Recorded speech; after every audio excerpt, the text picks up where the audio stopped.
অর্থ পাচার মামলায় বিএনপির ভারপ্রাপ্ত চেয়ারম্যান তারেক রহমান ও ব্যবসায়ী গিয়াসউদ্দিন আল মামুন সহ সব আসামিকে খালাস দিয়েছে আপিল বিভাগ।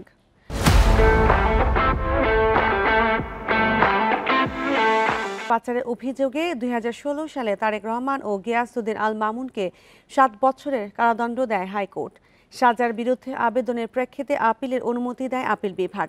একই সাথে এই মামলায় তাদেরকে দেওয়া দণ্ডের কার্যতা স্থগিত করে আদালত। ১০ ডিসেম্বর প্রধান বিচারপতির নেতৃত্বে আপিল বিভাগের পূর্ণাঙ্গ বেঞ্চ আদেশ দেয়। ২০০৯ সালে ঢাকার ক্যান্টনমেন্ট থানায় মামলা করে দুদক। ২০১০ সালের ৬ জুলাই তারেক রহমান ও গিয়াসউদ্দিন আল মামুনকে অভিযুক্ত করে চার্জশিট দেওয়া হয়। ২০১১ সালের ৮ আগস্ট তাদের বিরুদ্ধে অভিযোগ গঠন করে আদালত।